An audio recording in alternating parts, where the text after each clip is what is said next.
Assalamualaikum warahmatullahi wabarakatuh. Saya Azhari Darmawan dan teman saya Alza Wahyudi ingin mempresentasikan tugas pengauditan 1, yaitu penyelesaian audit atas subsekuensi event.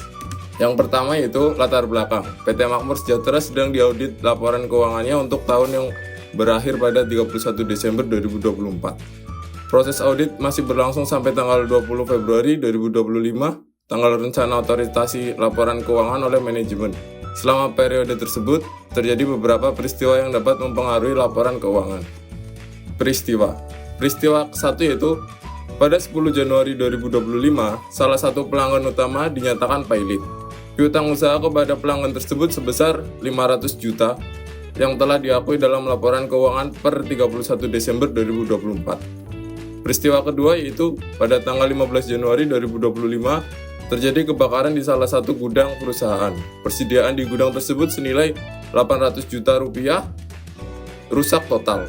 Persediaan tersebut tercatat di neraca per 31 Desember 2024. Peristiwa ketiga yaitu pada tanggal 5 Februari 2025, perusahaan menandatangani kontrak besar penjualan ekspor ke negara baru senilai 2 miliar.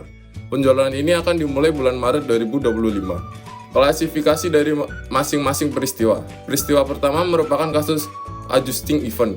Penjelasan, peristiwa ini terjadi setelah tanggal pelaporan yaitu 31 Desember 2024, tepatnya pada 10 Januari 2025.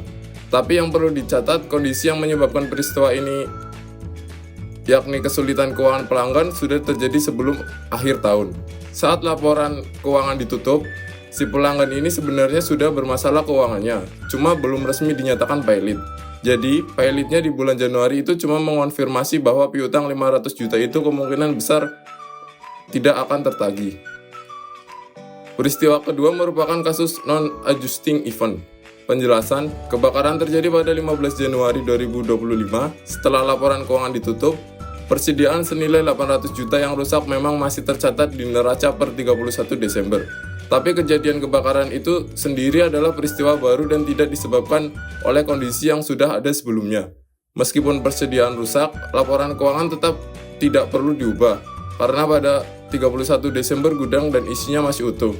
Peristiwa ketiga merupakan kasus non-adjusting event. Penjelasan, perusahaan menandatangani kontrak ekspor besar ke negara baru senilai 2 miliar pada 5 Februari 2025. Penjualan yang akan mulai berjalan Maret 2025, artinya kontrak ini benar-benar peristiwa baru setelah laporan keuangan ditutup dan tidak ada kaitannya dengan kondisi keuangan per 31 Desember 2024. Slide selanjutnya akan dipresentasikan oleh teman saya. Oke, assalamualaikum warahmatullahi wabarakatuh. Saya mahasiswa Universitas Amikom Yogyakarta, Prodi Akuntansi. Di sini saya akan mempresentasikan slide selanjutnya. Oke, prosedur audit yang seharusnya dilakukan auditor. Yang pertama itu adalah pelanggan pailit. Pailit di sini adalah bangkrut. Minta bukti resmi pailit, tinjau histori pembayaran, diskusi sama manajemen, nilai cadangan kerugian piutang, minta laporan keuangan disesuaikan. Dan yang kedua, kebakaran gudang. Nah, ini tidak terhindarkan. Minta dokumen kejadian, cek nilai kerugian, tanya soal asuransi, tinjau keputusan manajemen, dan pastikan pengungkapan dilakukan. Dan yang ketiga, kontrak penjualan ekspor.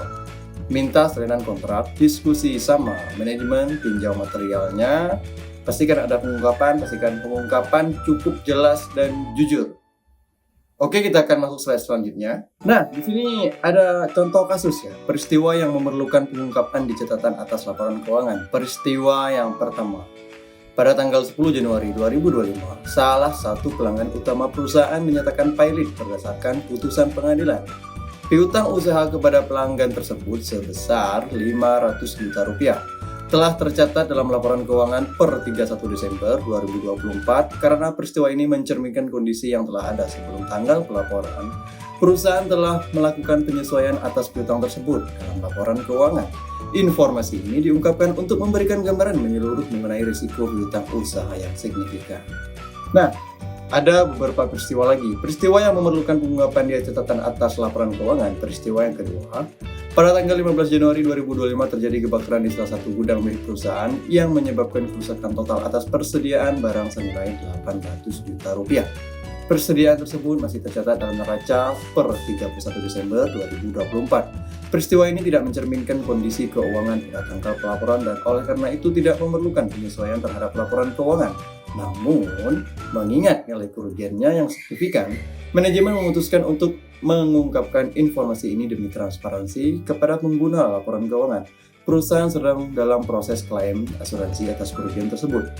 Dan peristiwa selanjutnya, atau peristiwa ketiga pada tanggal 5 Februari 2025, perusahaan menandatangani kontrak penjualan ekspor dengan pelanggan dari negara baru dengan nilai kontrak sebesar 2 miliar rupiah. Pelaksanaan kontrak direncanakan dimulai pada bulan Maret 2025. Peristiwa ini tidak berhubungan dengan kondisi keuangan pada tanggal pelaporan dan tidak memerlukan penyesuaian terhadap laporan keuangan tahun 2024. Namun demikian, karena peristiwa ini berpotensi memberikan dampak positif terhadap kegiatan usaha perusahaan di masa mendatang, manajemen mengungkapkan informasi ini dalam catatan laporan keuangan. Gimana sih langkah penyelesaian audit? 1. Menelaah peristiwa setelah tanggal neraca. Yang kedua, jalankan prosedur audit khusus. Ketiga, evaluasi apakah perlu disesuaikan atau diungkap. Dan yang keempat, periksa catatan laporan keuangan. 5. Minta surat representasi. 6. Pertimbangkan dampaknya terhadap opini audit. 7. Dokumentasi. 8. Penyelesaian laporan. Dan itu saja dari kami. Semoga konten kami ini, presentasi kami ini sangat informatif. Saya akhiri, saya mewakili kelompok saya. Assalamualaikum warahmatullahi wabarakatuh.